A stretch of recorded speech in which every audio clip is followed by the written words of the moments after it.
Box to Box Media Network. Selamat datang di podcast pengembangan diri. Podcast ini akan bantu kamu untuk mengatasi kegalauan di usia muda, sukses di usia muda, dan yang pasti terus bertumbuh jadi lebih baik setiap harinya. Selamat mendengarkan. Hai, Chandra Swordes. Dan pada podcast kali ini saya akan sharing tentang cara ikhlas dalam menghadapi kegagalan. Nah, sebelum itu saya mau share bahwa saya akan memberikan giveaway ya, online course saya, The Achiever Masterclass, senilai 250.000, di mana kamu akan belajar tentang gimana caranya setting goal, gimana caranya membangun motivasi dalam diri, mempercepat kesuksesan, gimana cara berkomunikasi yang efektif, sehingga kamu lebih disukai orang, dan juga kamu lebih mudah mendapatkan yes daripada no.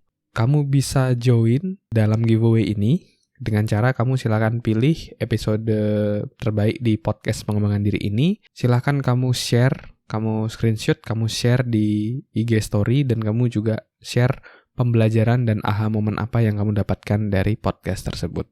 Ya, jangan lupa di mention ya di @andreaswordes, dan kamu bisa join giveaway ini paling lambat tanggal 5 Juni. Ya, tanggal 5 Juni jam 12 malam akan sudah ditutup.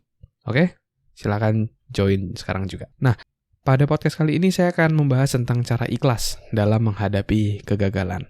Ini saya menjawab pertanyaan yang masuk dari Instagram ya, @uncd.u ya. Dia bertanya seperti ini.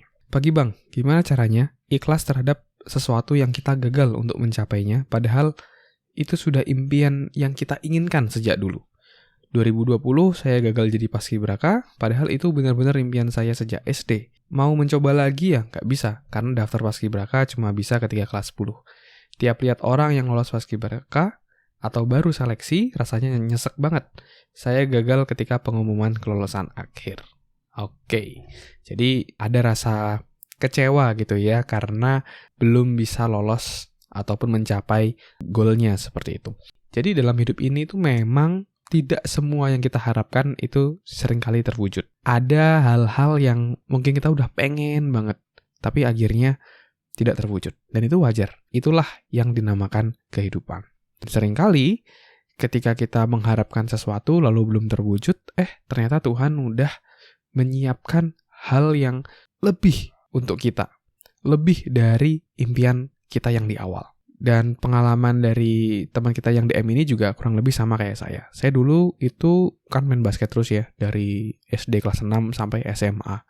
Akhirnya agak nyesek gitu ketika saya udah mau ujian nasional terakhir, ketika di kelas 12, saya udah gak bisa main basket lagi. Saya ngelihat teman saya main basket, adik kelas main basket, itu rasanya nyesek banget gitu. Mereka masih bisa main, masih bisa kompetisi, sedangkan saya udah gak bisa lagi. Padahal saya tuh pengen banget ikut kejuaraan tadi, karena ya saya cukup kompetitif orangnya, senang kompetisi dan senang juga main basket gitu, dan saya sangat kecewa karena udah nggak bisa ikut dalam kompetisi tadi.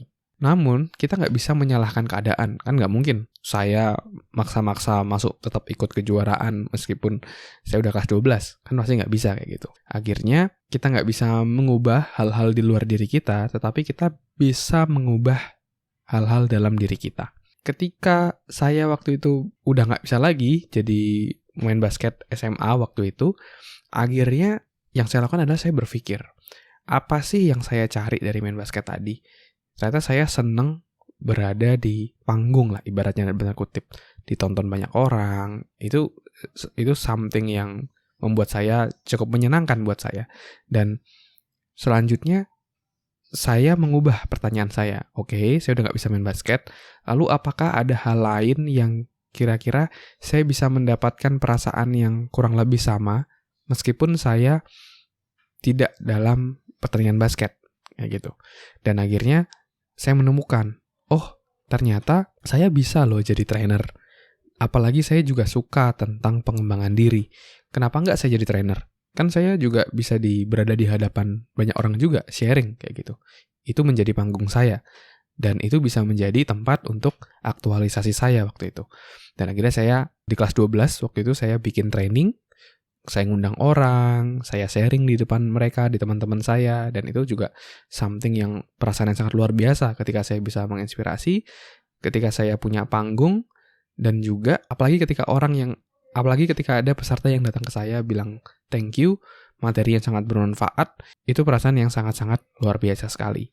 Nah, jadi saran saya kalau kamu saat ini belum bisa mencapai goalmu karena satu dan lain hal, karena misalnya kayak tadi ya, karena memang udah waktunya udah nggak bisa lagi, ya gitu, kayak tadi paskibraka udah nggak bisa lagi, atau kayak saya waktu itu main basket udah nggak bisa lagi karena kelas 12 sudah mau ujian, kamu bisa cari hal-hal lain, goal lain, kegiatan-kegiatan lain yang kira-kira kamu bisa mendapatkan perasaan yang kamu cari dari apa yang kamu ingin tuju.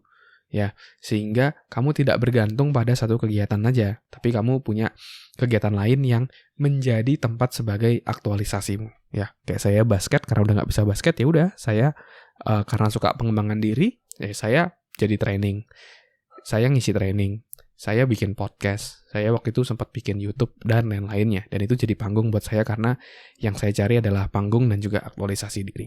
Oke? Mungkin itu dulu sharing kali ini, semoga bisa bermanfaat dan menginspirasi. Kalau kamu merasa podcast ini bermanfaat, kamu bisa kasih rating bintang 5 di podcast pengembangan diri ini di Spotify. Dan juga kalau kamu merasa ini bermanfaat dan mau agar makin banyak orang yang bisa dapat manfaat, kamu bisa share podcast ini melalui IG story, ataupun kamu bisa share ke temanmu, sahabatmu, pacarmu, keluargamu, agar makin banyak orang yang bisa dapat manfaat. Oke, thank you semuanya, sukses selalu. Never stop learning because life never stop teaching.